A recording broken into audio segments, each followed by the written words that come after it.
You are listening to Unstoppable Actors, the essential podcast for ambitious, unknown actors with me, Louise, the artistic director of Standby Method Acting Studio.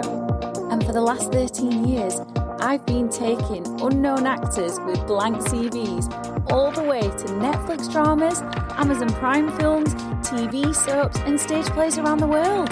And every week I'll be talking with you and sharing how you can become a paid working unstoppable actor, because you 1000% can. An acting career is doable. Are you ready to dive into the episode? There are some things that happen at auditions that will cost you the job, that you absolutely must get out of the habit of doing if you have ever fallen into the trap of these audition blunders. So we're into Audition Blunders part 2.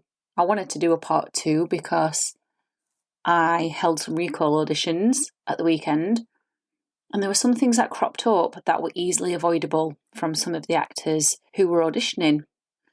And I wanted to share these blunders with you because if you figure out what they are now, you can become self-aware and not do them the next time you get called into an audition.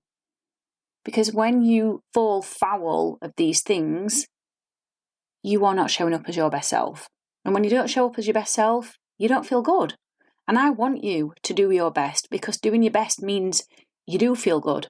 And when you do feel good, you're more likely to be more committed to your acting goals. You're more likely to stay consistent with them, and you'll leave a lasting impression with the panel.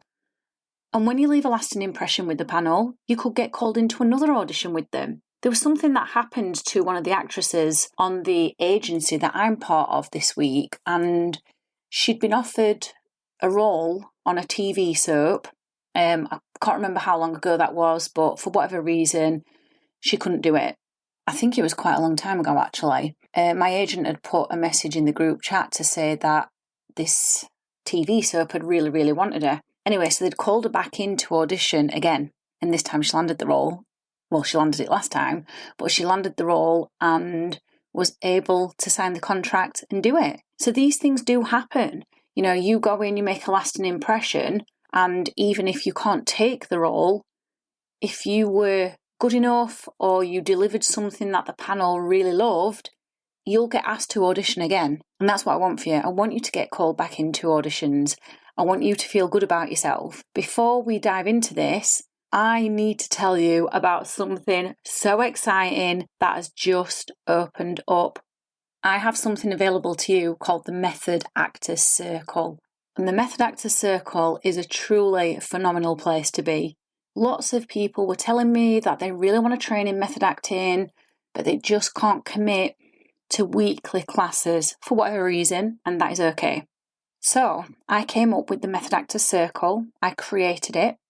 It's a space where you will get an audition class once a month called the Audition Zone, where when you have an audition coming up, you will share your audition in the class and I will coach you on it to make it even better, so you go out there and smash that audition, because that's the best audition prep you could ever get, is getting a coach looking at what you're doing, and I'll tweak it for you, I'll give you a redirection, I'll give you some method acting exercises to work with, and then you'll go into the audition feeling super confident and doing your absolute best. That's the first thing. And then the second thing you get in the Method Actors Circle is a monthly drop-in method acting class where you will go through a scene that I will provide for you at the beginning of the month. All you need to do is learn the lines for it. You show up at the class. You will be working with actors from all over the world. You'll get a scene partner. I will be coaching you through that scene, and I will be giving you method acting exercises that you specifically need to help you improve your acting. So you get a deeper connection to the character. You evoke genuine emotion, and you relax into the role without your head taking over and telling you that you're rubbish, which is what can happen. The other thing you get is a weekly email on a Monday for some Monday morning motivation, because I know that motivation levels can wane and dip, and I want to keep you on top of your acting career. So you get that as well. And for a limited time, literally 10 days, we've got an introduction price of You're never going to believe it. It's absolutely crazy. £19, literally £19 a month. That introduction price is only available for 10 days, as I've already mentioned. So you need to be quick to get in on this to get your audition class and your method acting class and your weekly motivational emails. £19 for all that is bloody insane. The link is underneath the podcast. Go and get a place in the Method Actors Circle because it is not going to be £19 forever. Anyway, back to the audition blunders then. So, here is what I saw. First one was not learning the lines. It is an absolute given and non-negotiable that no matter what you are auditioning for, no matter how the audition takes place, whether it's in person, whether it's a self-tape, or whether it's a Zoom audition, the lines must be learned. It is a pet peeve of mine when I see people, because I hold my auditions online, when I see them having the lines in front of them or the script in front of them. I know they're looking at the script. How can you give your best audition if you've got a script in front of you? If you're just reading the script, you can't engage with your scene partner. It's not fair on them. You give them nothing to work with because you've got a script in front of you. Just get the damn lines down. If you struggle with line learning, make that one of the first things that you do. They have to be learned. You can't possibly be in the moment and play around and make interesting character choices if your head is in a script. The second thing that I saw was saying sorry when they messed up, rather than just owning that moment as something new that's never happened in the scene and making it a part of the scene. They said sorry, which completely stops the scene and takes everybody out of it. That is so unfair to your scene partner. Your scene partner might have been in the moment of creating something new that they'd never experienced before and finding a new character choice, and you've just gone, oh, I'm so sorry. It doesn't look great. It doesn't look like you can handle it when things go wrong, and things are going to go wrong in scenes. Of course they are, but a true professional will work with it and continue. So whenever you mess up in a scene, just roll with it, go with it. Don't stop and say sorry, because it takes you out of the scene, it takes everyone out of the scene, it takes the panel out of the scene. And then we've got to start again from the top, if there's time. The next thing, I've kind of already touched upon this, but is looking at the script or having the script there. And what I mean by looking at the script is just before your audition starts, like running to the side and looking at your script. When I see this happen, it does not give me confidence in that actor, because I think, have they left learning their lines to the very last minute? Are they going to do this on set? Are they going to do this in a production? Just get the damn lines down. Get the lines down. If you know you struggle with line learning, make that a priority. For the next 2 weeks, practice learning lines. Get so good at it that you never have to take a script to an audition ever again. It just does not give me confidence when I see people doing that. And I'm sure if you were in a room with a casting director and they saw you constantly running off to the side for your script, they might start to feel a little bit nervous, a little bit on edge, and go, oh, wow, is this what they're going to do when they're on set if we give them the job? Because it's not just about what you're doing with the character, it's how you're presenting yourself as an actor as well. And then the final thing that I saw was not doing anything with the direction given. So I might give some redirection and say, okay, I really enjoyed that. Can you now play more with the idea that the character is, really losing the plot here? They're starting to lose the plot. They're getting very frustrated with what's happening because things are not going their way. And the actor doesn't do anything with that. Or all they do is default to anger.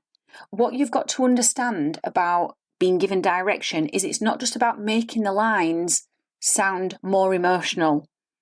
Yes, we want to create emotion. We have to be able to do that on demand, but we also need to incorporate behaviour into this. So don't just stand rooted on the spot or sat down rooted in a spot.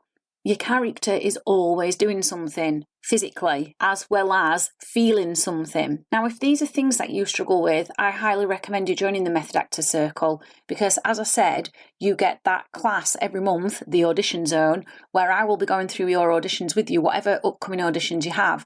And if you don't have any auditions that month, it's okay. You can volunteer to be a scene reader for someone, so you still get some practice in. I will be going through how you can generate emotion on demand quickly, and I will be coaching you on how you can take direction and how you're responding to being given direction so you can get really good at it, because in audition scenarios people want to see that you can take direction quickly.